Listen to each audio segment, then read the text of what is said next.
Olá, está no ar mais um É Seu Direito, o quadro que esclarece os direitos da população com base na legislação. Hoje nós vamos falar um pouco sobre o ressarcimento de beneficiários com descontos indevidos do INSS. Você sabia que os aposentados e pensionistas que sofreram descontos indevidos no benefício do INSS já podem receber os valores de volta? O governo federal iniciou no dia 24 de julho o pagamento dos primeiros ressarcimentos para quem aderiu ao acordo. E aí a gente precisa entender como funciona o processo, o que é necessário para receber os valores e quais os cuidados tomar. Por isso, hoje nós vamos conversar com um advogado especialista em direito previdenciário, Dr. André Bittencourt. Seja muito bem-vindo aqui no É Seu Direito, doutor. Muito obrigado, agradeço o convite, é um prazer estar aqui com vocês esclarecendo a população num tema tão importante que tem tomado conta, do noticiário e do dia a dia dos brasileiros. Vamos lá então, olha só, a gente primeiro precisa saber quem exatamente tem direito a receber esses valores e se existe algum pré-requisito essencial, doutor. Bom, essa é uma pergunta muito interessante, por quê? A gente verificou essa situação de descontos indevidos, mas nem todo mundo que efetivamente teve o desconto vai ter direito a uma devolução. Por quê? Nesse universo aí que abrange, os números trazem ali praticamente 2 milhões de pessoas, 2 milhões de pessoas, nós temos alguns deles que efetivamente autorizaram esse desconto.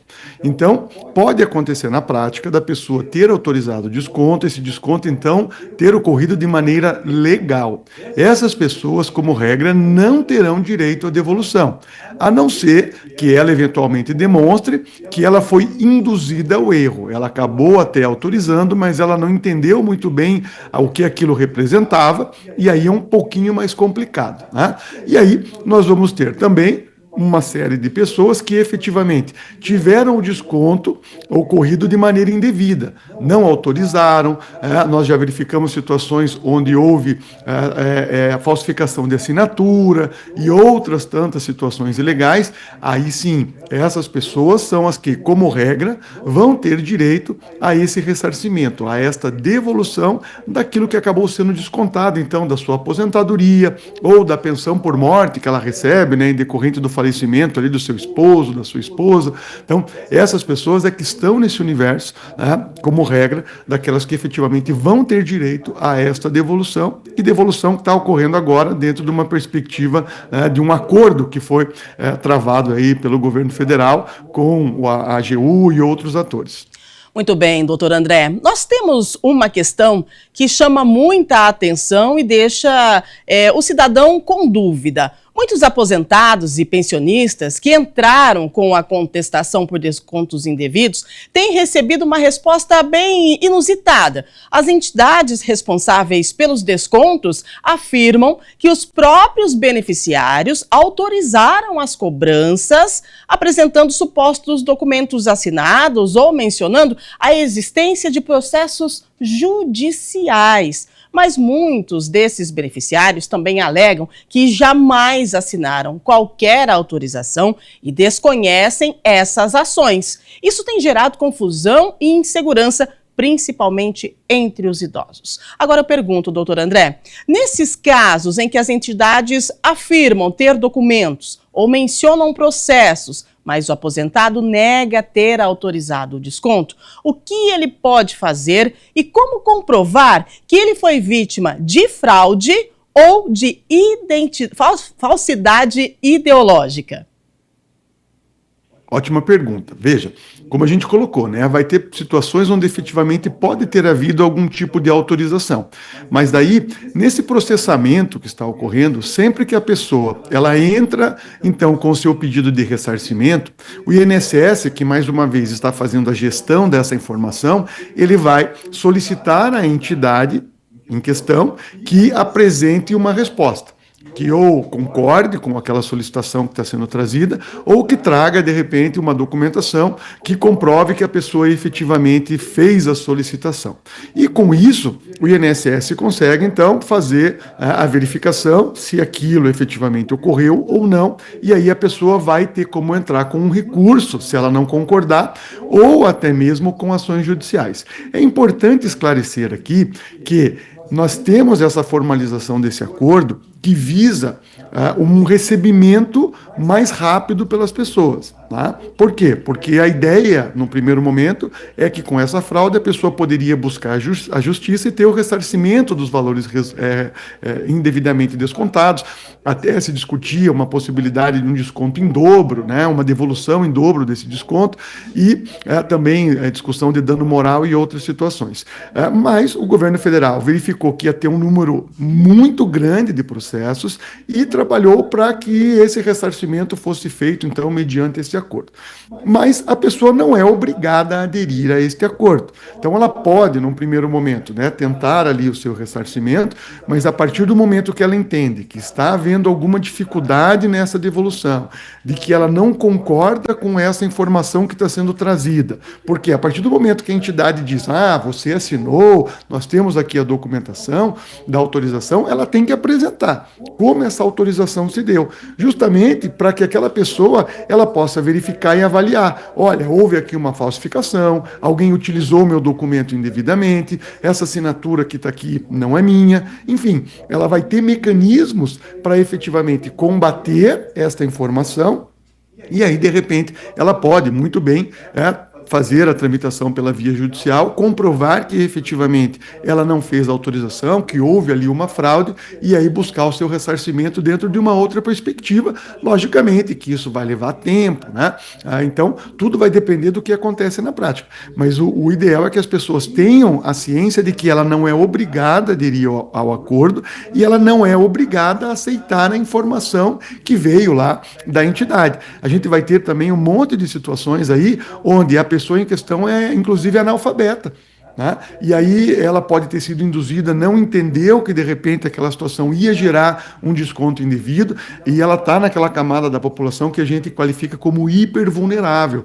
Então, aqui a defesa dos direitos dela é muito mais eficaz, é muito mais contundente, e ela vai poder sim continuar discutindo e de repente, mesmo com essa informação de que ela autorizou, ela vai ter mecanismos para buscar o seu ressarcimento, né? Muitas vezes pela via judicial. Muito bem, doutor André, muito bem explicado. Agora, existe um tempo que é via de regra para que o beneficiário receba a resposta, e caso essa resposta não venha dentro deste tempo obrigatório, o que o beneficiário deve fazer? O governo federal ele lançou aí, né, um processamento, né? A ideia é que as pessoas tenham seu ressarcimento até o mês de novembro deste ano, né? Inclusive foi direcionado aí um recurso extraordinário, né, do orçamento para fazer esse pagamento. Então a ideia é que isso se dê de maneira bastante rápida, né? Ela apresenta a informação, isso é enviado então para a entidade vai ter um prazo ali de 15 a 30 dias para trazer a sua resposta, e ali, né, a ideia é que a pessoa, ali 60 dias após, de repente, a sua solicitação, ela já tivesse aí a expectativa de recebimento. Se efetivamente a coisa se desenrola dentro de uma outra perspectiva, ela pode aí, né, não aderir então a este acordo e entrar com a ação judicial, onde ela vai poder discutir situações diferenciadas, né, como uma eventual devolução em dobro ou até a questão de um dano moral. Lembrando que, seja lá pela via, né, do acordo ou pela via de uma eventual ação judicial, o recebimento sempre tem que se dar de forma atualizada, né? Esses valores vão ter que estar sendo corrigidos para que a pessoa tenha a devolução. Então, fique de olho, né, no calendário. Se você verificar que está passando ali 60, 90 dias sem que haja uma resposta, né, definitiva para que você possa estar recebendo seus valores, aí você já pode estudar a viabilidade de uma ação judicial a depender do caso. Doutor André Bittencourt, esclarecendo o seu direito referente ao recebimento, né, da cobrança indevida, a fraude do INSS. Bom, A adesão do acordo, gente, ao acordo pode ser feita pelo aplicativo Meu INSS, nas agências dos Correios. E eu gostaria que o senhor doutor explicasse para a gente como que funciona e se é fácil esse processo, se é seguro e se existe aí risco de golpes ou tentativas de fraude durante essa adesão do ressarcimento. Infelizmente, né, tudo isso que está acontecendo nos traz um sentimento de tristeza e até de revolta, porque o próprio desconto indevido, por si só, já é algo que não deveria estar ocorrendo, né?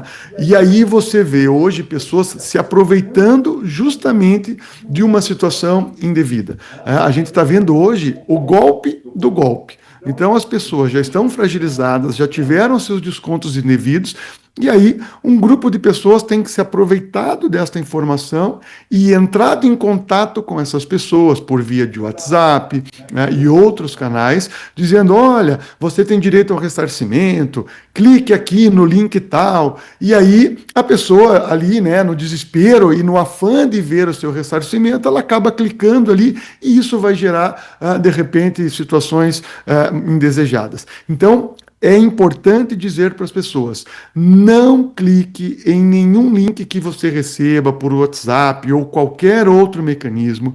A única forma de buscar o ressarcimento é pela via do aplicativo Meu INSS ou diretamente nos Correios. A gente sabe, como falamos aqui já, tem pessoas que são analfabetas, que de repente têm uma dificuldade maior de lidar com aplicativos, né? Então, se você tem dúvidas, se você não está segura na utilização do aplicativo Meu INSS, vá até uma agência do Correio cadastrada, fale com a pessoa que está lá para atender, de repente também evite a ajuda de terceiros que estão ali, né, e que você não conhece na agência, fale com a pessoa que está atendendo, que está ali, né, trabalhando na agência do Correio, que ela é que vai saber fazer todo o direcionamento para que você tenha a possibilidade do seu ressarcimento. De novo, frisando, não responda qualquer mensagem que você receba por aplicativos que não seja o Meu INSS ou diretamente na agência do Correio, porque está sendo perpetrada, mais uma vez, uma fraude em cima das pessoas que já estão nessa situação. É importante a gente reforçar que o INSS não envia links por WhatsApp, e-mail ou SMS, tá bom?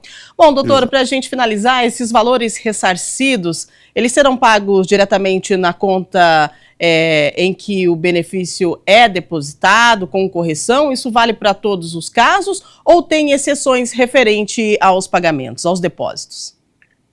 A ideia é que sim, essas pessoas, elas de repente estão recebendo, né, benefícios, né? Então o benefício agora, a devolução vai ser feita na conta vinculada ao benefício da pessoa.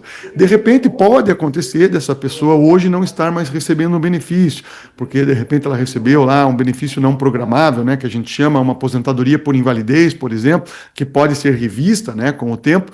E aí vai ter que ser cadastrada uma conta para que ela possa ter a sua devolução. Mas em todos os casos o pagamento vai ser feito com a atualização monetária, justamente para que não haja aí nenhuma perda financeira por ter situações aí da inflação e outras situações que a gente sabe ao longo do tempo, porque ela vai ter direito a receber desde lá do ano, né, do ano de 2020, porque os últimos 5 anos ainda podem ser recuperados pela via desse ressarcimento. Doutor, a Defensoria Pública já trabalha no apoio a esse cidadão que foi lesado? Já tem casos aí em que está aberta a Defensoria Pública para prestar apoio para a pessoa que de repente não tem um recurso para contratar uma ação jurídica de forma privada? Sim, né, essa foi uma preocupação bastante grande, inclusive um dos atores que esteve presente nesse acordo foi a Defensoria Pública da União, que presta um serviço excelente para as pessoas de baixa renda, né, e ela então já fez esse direcionamento para que pudesse ocorrer o acordo. Mas, eventualmente, se a pessoa verifica que de repente não está conseguindo ali pela via do acordo, ou até mesmo ela não tem interesse, porque ao fazer o acordo ela abre mão, né, de algumas situações como nós colocamos falamos aqui. Se ela entende que, de repente, não quer fazer o acordo e ela pretende o ingresso da ação judicial, ela pode buscar ou um advogado privado ou, certamente, a Defensoria Pública da União, que vai também prestar um excelente serviço a ela e, certamente, ela vai ser muito bem atendida e vai ter ali, né, toda a informação necessária e até êxito, certamente, na sua ação judicial. Doutor André Bittencourt, nós gostaríamos de agradecer a sua participação aqui no quadro É Seu Direito e muito obrigada pelos esclarecimentos ao nosso público. Eu é que agradeço, é um prazer estar aqui esclarecendo a população, sempre que necessário estarei à disposição de vocês. Muito bem, e é isso, pessoal. A gente agradece a sua audiência, a sua companhia e lembre-se, a qualquer momento voltamos com o nosso quadro É Seu Direito, esclarecendo tudo que é de seu direito de acordo com a legislação, aqui na TV Câmara Campinas. Até lá!